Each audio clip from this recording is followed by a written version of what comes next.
La critique se poursuit, on parle de séries télévisées. Sarah Hiller-Meyer, critique et commissaire d'exposition, est avec nous. Nous sommes en ligne également avec Laurent Nunez, écrivain et éditeur. Sur nos écrans, dans quelques instants, une série américaine, The Mosquito Coast. Mais tout de suite, Les Shtisel, une famille à Jérusalem, une série israélienne qui a rejoint depuis peu le catalogue de Netflix.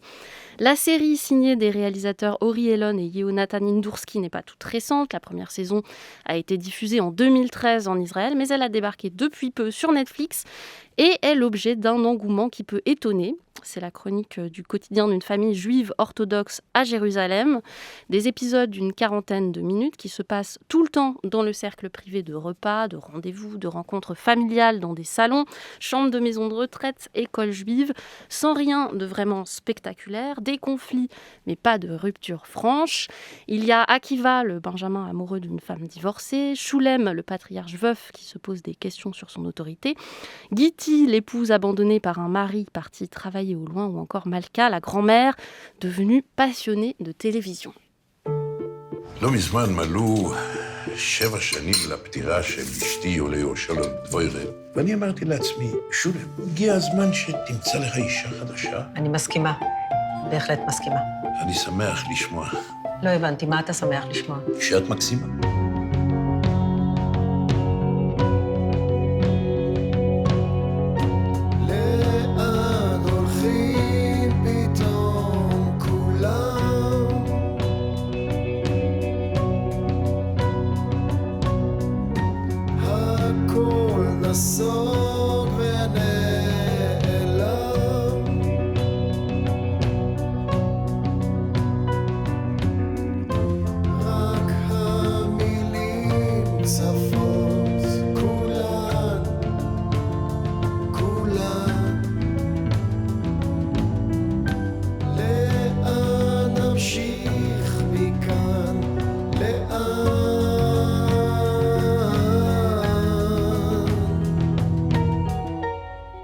Les Shtisel, tout ça se passe dans des intérieurs. Les enjeux collectifs au-delà de la communauté résonnent très faiblement.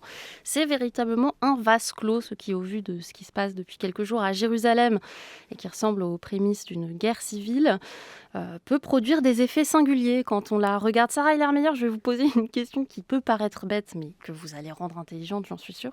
Est-ce qu'on peut prendre du plaisir à regarder cette série quand on s'intéresse un peu à l'actualité israélienne ? Disons que moi je l'ai regardé avant les derniers événements, donc oui, on peut y trouver une forme de plaisir, mais en tout cas, moi, globalement, c'est une série qui me met très mal à l'aise, que je qualifierais volontiers de lénifiante, c'est-à-dire qui endort la vigilance par rapport au sujet qui est traité.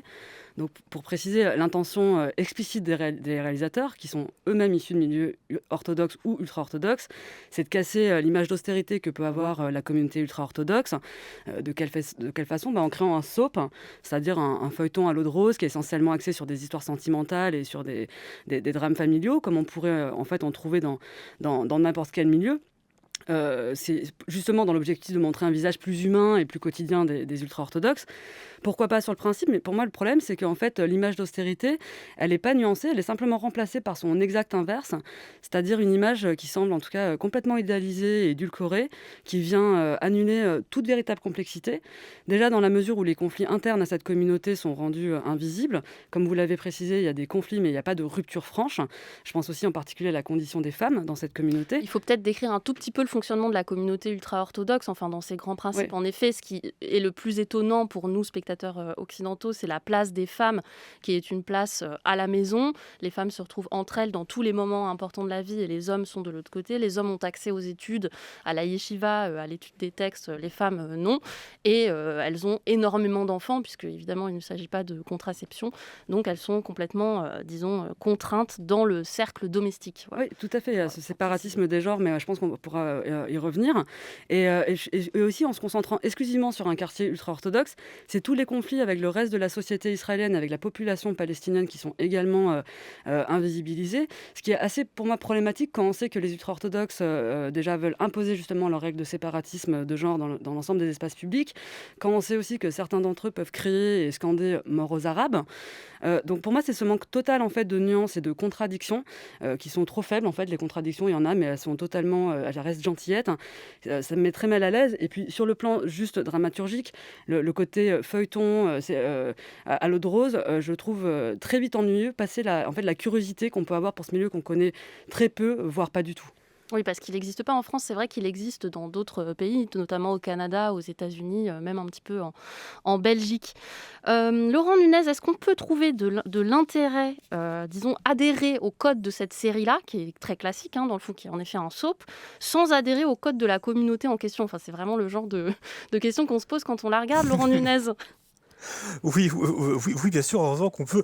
Moi, je suis un peu estomaqué par la lecture de Sarah, parce que j'entends tout à fait ce qu'elle dit, mais moi, j'ai beaucoup aimé. C'est-à-dire qu'il y a, évidemment, c'est du soft power. C'est-à-dire que c'est une série, c'est très en vogue en ce moment, les séries sur les communautés ultra-orthodoxes en Israël. C'est une série pour, je peux dire, redorer le blason de ces communautés, mais en tout cas pour les dévoiler de l'intérieur, parce qu'elles occupent une place importante, parce que elles sont très mal vues en Israël, et du coup elles arrivent ici en France. Vous l'avez dit finalement très récemment là sur Netflix. Mais ce qui est intéressant, c'est de l'opposer à l'autre série que tout le monde a regardé, qui est Unorthodox, Qui est en fait plus récente, paradoxalement, mais qu'on a souvent vue avant. Oui. Complètement, qui est plus récente, avec d'ailleurs un personnage qui est en commun. L'héroïne de Unorthodox est aussi une des filles de la famille Stissel. C'est l'histoire, finalement, cette fois, de la difficulté du frottage, si on peut dire, entre deux civilisations, mais cette fois de l'autre côté. Dans Unorthodox, moi, cette série-là, Stissel, je l'ai beaucoup aimée. Pourquoi ? Parce qu'elle m'a, du coup, fait regretter d'avoir aimé un orthodoxe.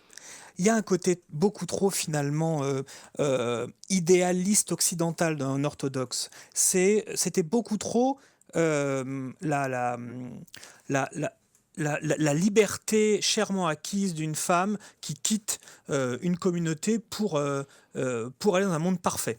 L'Allemagne, Berlin, le Berlin hyper ouvert, multiculturel, d'ailleurs avec beaucoup de clichés.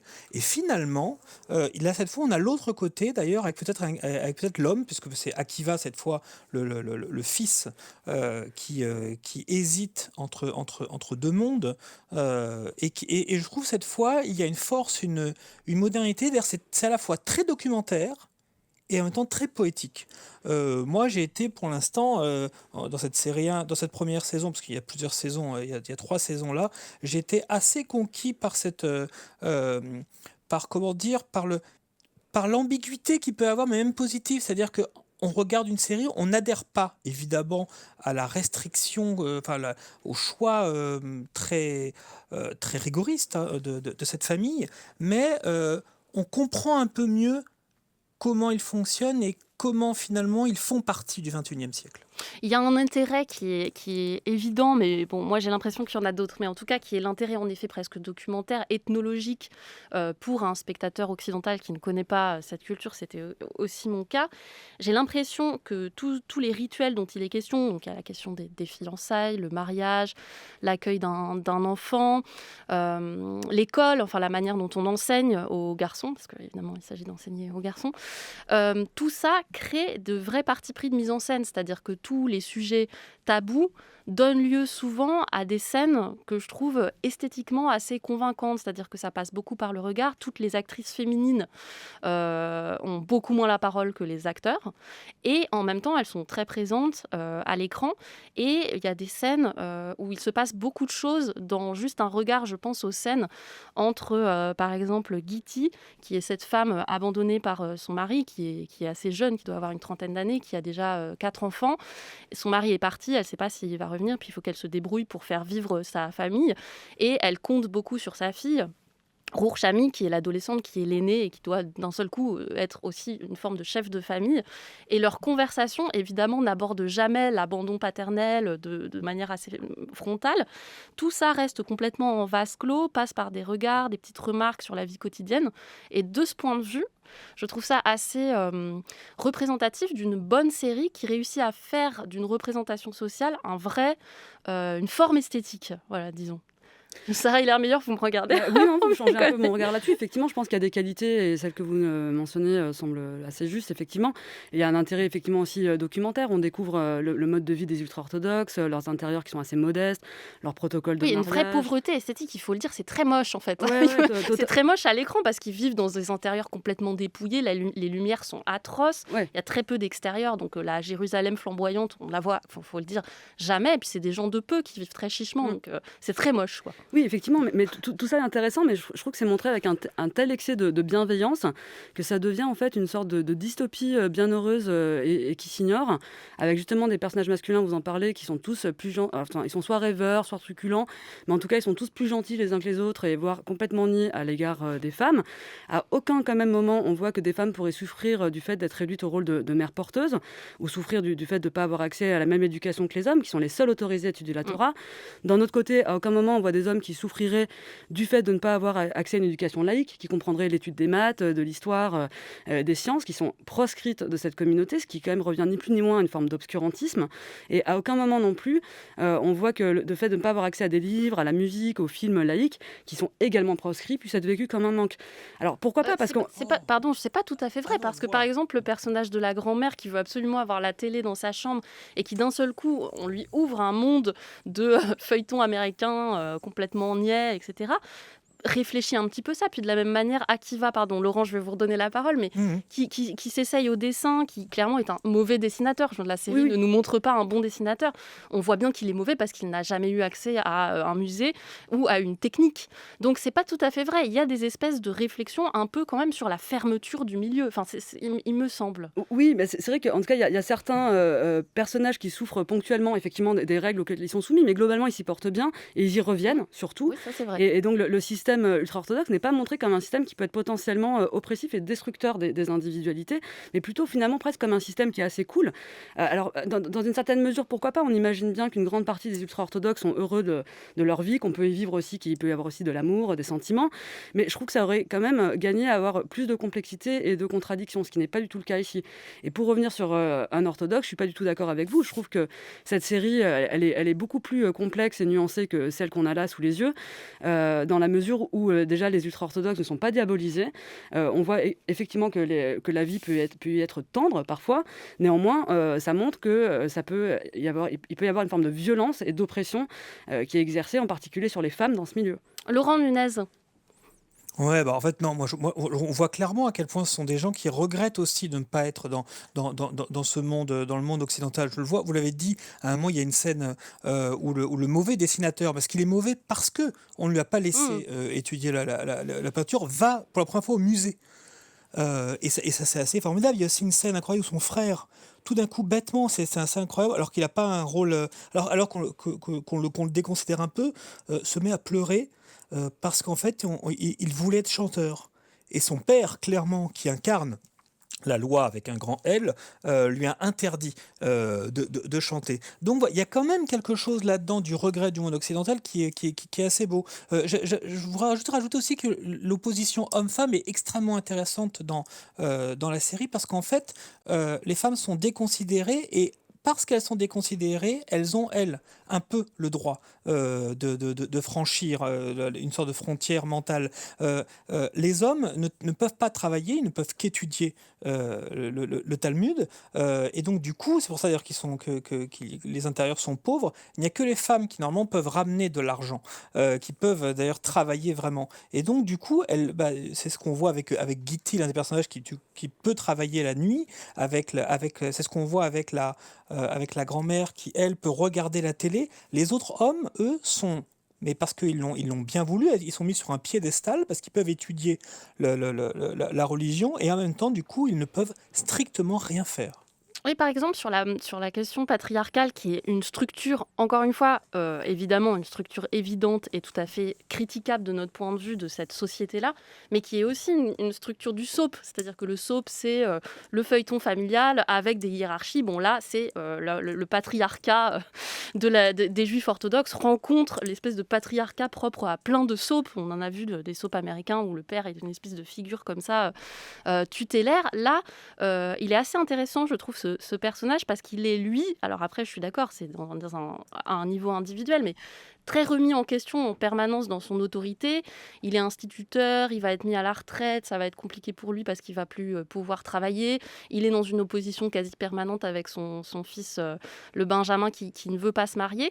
Alors certes, ça se fait à un niveau psychologique, ce questionnement du patriarcat et de l'autorité, mais après tout, le niveau psychologique, c'est le niveau privilégié du soap, donc se jouent quand même des tensions à ce niveau-là, Sarah Eller-Meyer. Oui, mais faire un soap sur fond de milieu ultra-orthodoxe sans en fait vraiment le traiter, pour moi, c'est un problème. C'est-à-dire que oui, on voit effectivement ce patriarche qui est parfois remis en question, qui est assez drôle. Je veux dire, il y a des moments assez amusants quand même dans cette Oui, série. il y a du burlesque. D'ailleurs, Oui. cet acteur que moi je trouve excellent, on va citer son nom, qui s'appelle Dov Klickman, je ne sais pas d'où il vient, mais il a un potentiel comique évident qui tient au burlesque assez aussi, même il va dans le cliché de ce qu'il est dans le patriarche juif. Totalement, mais ce qui fait que presque les spécificités de ce milieu sont annulées. Alors après, c'est vrai qu'on les voit. Je trouve que ce qui est intéressant, c'est de voir que la vie sentimentale ne se vit pas de la même manière, effectivement, qu'ils sont soumis à des règles très spécifiques.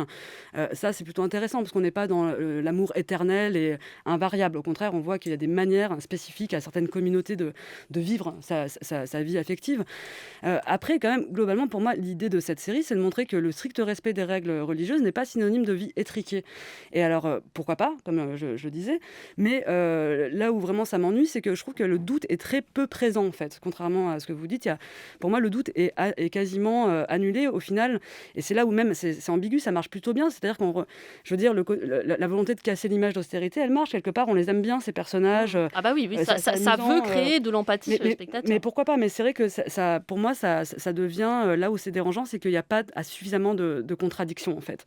Que ça devient une image univoque, un discours univoque qui est assez dangereux, en fait presque dangereux, je trouve. Laurent Nunez. Je vais vous faire hurler, mais moi je trouve, à un moment, la grand-mère regarde Amour, gloire et beauté, et donc on voit bien à quel point la série essaye de copier en s'amusant sur ces codes-là. Mais moi je trouve même, et attention, je suis désolé de le dire, qu'il y a même quelques accents même proustiens, en fait, dans ce monde qui décrit un monde qui meurt, une société qui...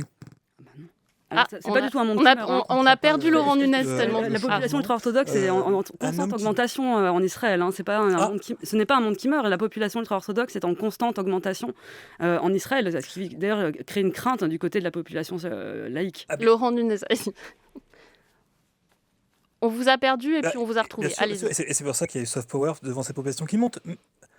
Voilà, mais avec ces artistes ratés, cet homme qui gâche sa vie comme Swan pour une femme qui n'était même pas son genre, on pourrait dire, voilà, il y a vraiment quelque chose d'assez beau, et vraiment de très poétique, ça qui est très étrange, notamment par la grand-mère qui est beaucoup moins bête que ce qu'on pense. Vraiment, c'est une belle découverte, même si évidemment il faut ouvrir les yeux et voir aussi que c'est une série politique. Oui, ça c'est très étonnant. Je vais juste citer un autre passage sur la question justement politique qui ne se pose jamais. Enfin, c'est très assumé.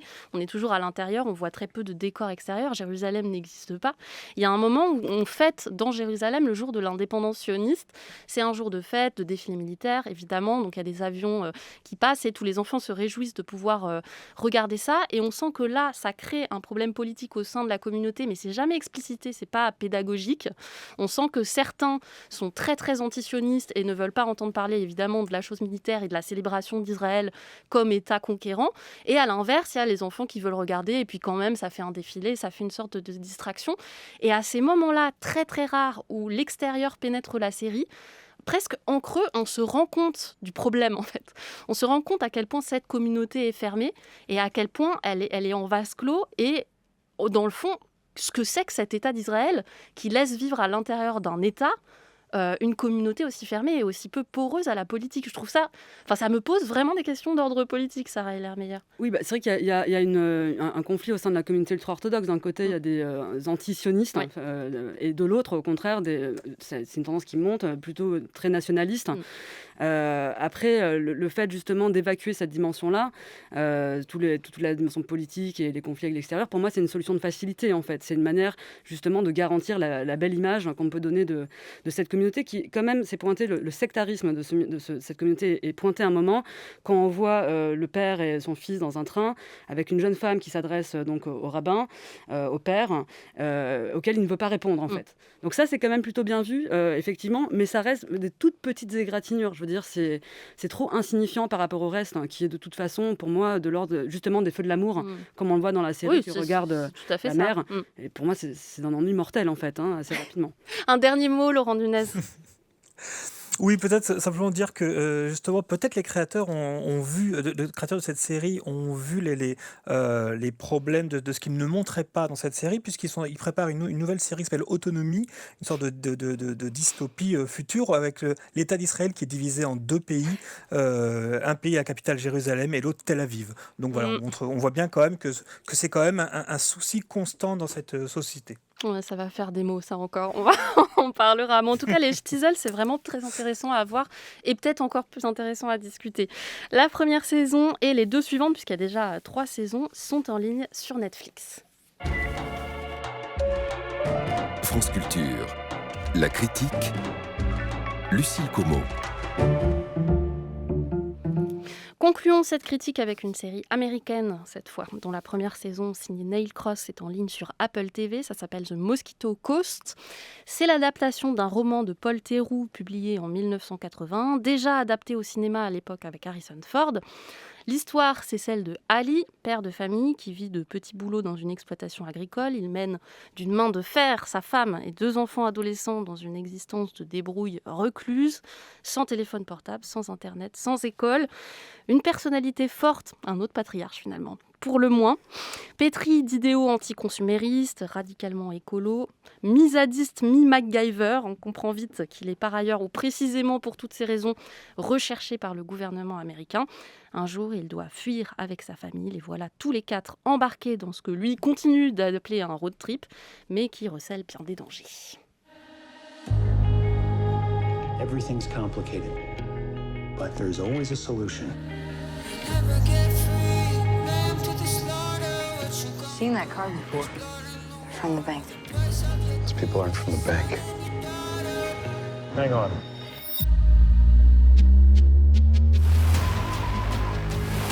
Right now, we need to go. They found us. We're gonna get somewhere safe. So long, America. Have a nice day. What did he do? I'm sorry.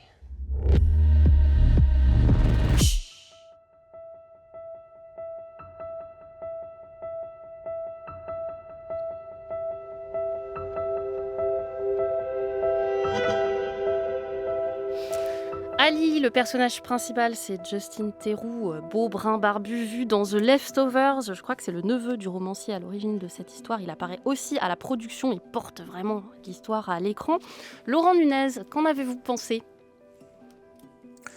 Oh là, j'étais très déçu par cette série. J'en attendais beaucoup, mais bon, il faut évidemment passer ce grand paradoxe d'une série anti-consumériste diffusée par Apple TV et plonger un peu dans la série. Ça m'a beaucoup déçu parce qu'il y a eu un film auparavant en 86 avec Harrison Ford qui était adapté du roman et qui était extrêmement intéressante en ce qu'elle montrait la folie d'un homme qui croit qu'ailleurs c'est différent. Et ici, on a beaucoup plus l'impression d'une sorte vous l'avez dit, de road movie incessant. Voilà, un homme en fuite pour d'obscures raisons doit s'enfuir avec toute sa famille et traverser le Mexique pour aller vers la côte des moustiques, comme c'est le titre, Mosquito Coast, et refaire sa vie et essayer de montrer que ses inventions sont loin d'être nulles.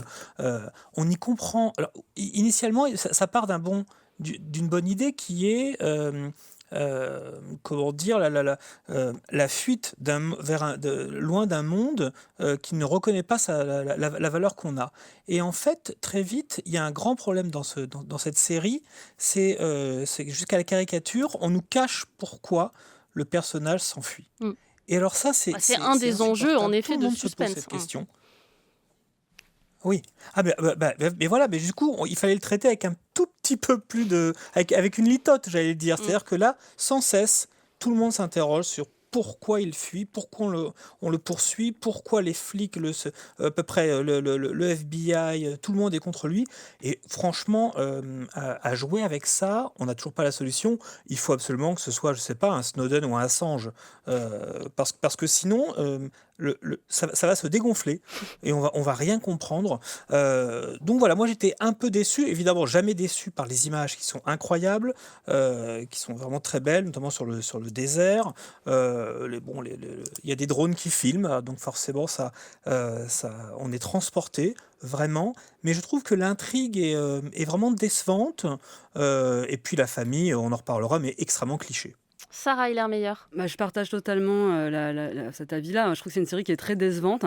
Et pourtant, elle commence plutôt bien avec un premier épisode, pour rappel, qui montre en fait la famille Fox qui semble vivre selon des principes survivalistes, écologistes, en recyclant des rebuts, en faisant leur propre potager. Donc il y a ce père de famille qui est aussi un pourfendeur de la société américaine, qui est un bricoleur de génie, qui fait des machines qui fonctionnent sans électricité. Ce qu'on voit donc, dès le premier épisode aussi, c'est qu'ils prennent la fuite pour le Mexique parce qu'ils ont le FBI à leur trousse, effectivement sans qu'on sache véritablement pourquoi, mais on imagine bien que c'est d'anciens militants écologistes, par exemple. En tout cas, on ne sait pas, ça pour le coup, c'est quand même assez ça reste on ne sait pas vraiment pourquoi ils sont on ne sait pas vraiment, mais en tout cas, je trouve qu'il y a là une promesse qui est proposée, un thriller politique sur fond de critique sociale, en particulier du système capitaliste, dans tout ce qui produit de misère et de désastres écologiques, comme c'est évoqué en quelques répliques par le père dans le premier épisode. Mais cette dimension critique, elle est tout de suite en fait évacuée dès le second épisode, au profit d'une succession effrénée de péripéties, de retournements de situation qui en fait tournent à vide, où on va croiser donc une milice armée à la frontière mexicaine, puis un cartel mexicain et un tueur à gages employé par ce cartel qui traque donc cette famille qui a également le FBI à ses trousses.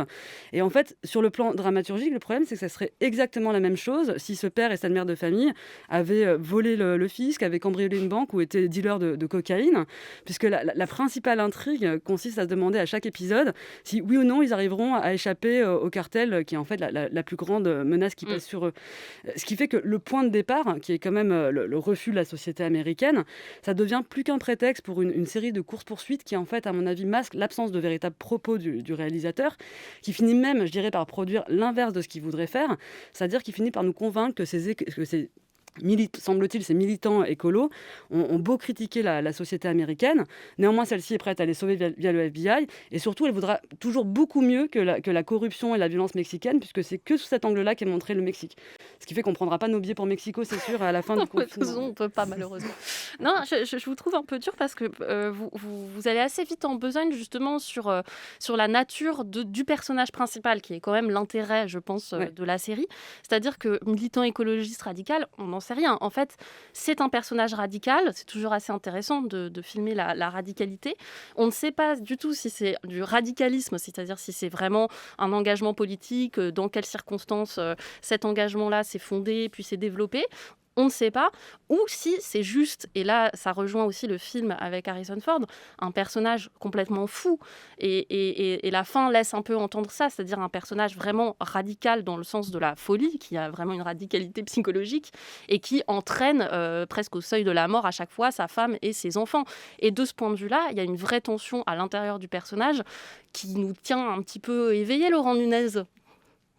Oui, c'est vrai qu'on hésite encore. Est-ce que c'est encore un patriarche Oui, c'est ça. fou et c'est d'ailleurs c'est beaucoup plus lié cette série à la famille que le film. Il y a à la fois la femme, alors qui est peut-être le seul personnage qui joue très très bien vraiment dedans, qui hésite toujours à croire ou à suivre ou pas son mari. La fille qui, visiblement, comme toutes les adolescentes, est rebelle, et le fils qui est plus jeune et qui, lui, adore son père et le croit, le croit toujours. Voilà. Il y a une sorte comme ça d'unité de famille qui est faite pour se détruire. Hein. On ne peut pas aller vers autre chose, qui est peut-être la seule chose intéressante dans ce film. Mais en effet, c'est un film qui est contre l'Amérique, alors qu'en fait, il montre bien que finalement l'Amérique c'est aussi ça. C'est aussi une maladie auto-immune qui s'attaque elle, où le corps s'attaque lui-même. Donc voilà, moi c'est pour ça j'ai peu aimé cette série. Elle n'est pas achevée, voyons comment. Laissons-lui une chance, peut-être laissons une chance au produit. Mais en tout cas, dans ce cas, s'il faut vraiment regarder quelque chose sur les hackers, sur un autre monde, sur une communauté, moi je préfère beaucoup la série Mister Robot, voilà, qui est à milieu de ça et beaucoup plus intelligente. Sarah Hiller-Meyer. Oui, vous parlez du brouillard et de la confusion qui est volontairement entretenue en fait quant au statut pénal et politique du père et de la mère. Et psychologique quand même. Pardon ? Et psychologique, du coup. Oui, totalement. Mais ce flou, c'est vrai qu'il est entretenu de manière quasiment caricaturale, puisque dès qu'il y a des révélations possibles, elles sont avortées, en fait, d'une manière ou d'une autre. Et c'est effectivement, je ne crois pas que ce flou, il rende service à la série. Pour moi, ça ne lui donne pas plus d'épaisseur, ça la vide un peu plus de toute substance, et puis ça la rend quand même assez agaçante. Et surtout, je trouve que cette confusion, elle manque l'endroit, pour moi, enfin, ça aurait été, il me semble, le plus intéressant, c'est-à-dire du côté de l'horizon idéologique du père et de la mère de famille, puisque là, on aurait touché peut-être à une confusion qui est peut-être plus la nôtre aujourd'hui, c'est-à-dire d'un côté on peut rejeter d'une certaine manière le système capitaliste, mais de l'autre on ne sait pas vraiment ce qu'on veut et quelle autre société est possible. Cette ambiguïté-là, elle est quand même au cœur du livre de Paul Theroux et même du film qui a été réalisé. Elle est ici complètement évacuée puisqu'on se concentre sur la course-poursuite, qui n'existe pas à ma connaissance, en tout cas dans le livre. Non. Néanmoins, quand même, c'est vrai que ce qui est, de ce point de vue-là, du côté de l'ambiguïté, ce qui est intéressant, c'est la figure du père, c'est vrai, qui est joué par Justin Theroux. C'est assez audacieux parce que c'est un personnage qui n'est pas franchement sympathique, qui est même plutôt très ambigu, puisque d'un côté, c'est une sorte d'idéaliste qui rêve d'un autre modèle de société, et de l'autre, il est exactement ce qu'il dénonce, à savoir l'impérialisme américain. Puis physiquement, il le porte. Oui, parce qu'il est toujours très sûr de lui, très autoritaire, il pense tout pouvoir acheter par l'argent, tout maîtriser via ces monnaies d'échange. On voit aussi qu'il est incapable d'empathie pour tout personnage, enfin pour toute personne autre qu'un membre de sa famille, qui se soucie pas du tout des dommages collatéraux qu'il peut causer. Donc ça, c'est intéressant, cette ambiguïté, mais je trouve qu'elle serait beaucoup plus intéressante si elle était située au cœur vraiment du sujet, c'est-à-dire le moment où la famille s'installe dans une communauté d'Amérique du Sud. C'est ce qu'on voit justement dans le film. Et là, c'est pas du tout le cas. Donc comme ça vient d'être dit, on peut compter peut-être sur une seconde saison qui sera peut-être plus riche et plus dense de ce point de vue-là, parce que là, je trouve que en fait, ça tourne tout simplement à vide et que ça, même s'il y a un côté un peu prenant, ça tourne tellement à vide. Ce qui est prenant, c'est quand même la Robinsonade, c'est-à-dire un personnage de bricoleur, les scènes de débrouille, cette tension-là du survival, enfin de survivre, c'est quand même très cinématographique, ça fonctionne un petit peu. Oui, c'est vrai, mais le problème, c'est que même si on est comme ça un peu tenu en haleine, pour moi, le fait que ça soit vidé de substance fait que, en fait, on finit par un peu se désintéresser. En tout cas, c'est mon cas de ce qui leur arrive.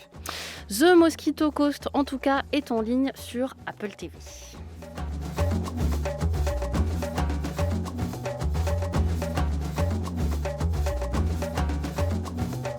La critique, c'est fini pour aujourd'hui. Merci beaucoup à vous, Sarah Hiller-Meyer. Merci, Laurent Nunez, à la préparation de l'émission. C'est Aïssatou Ndoye, Boris Pinault et Anouk Minaudier. À la réalisation, Perret Legras. Et à la technique, aujourd'hui, Clara Galivelle.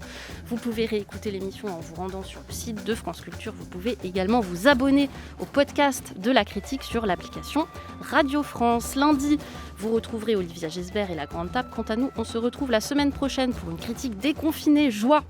On parlera de cinéma et d'exposition avec entre autres Mandibule, le film de Quentin Dupieux, et l'ouverture de la Fondation Pinault à la Bourse du commerce de Paris.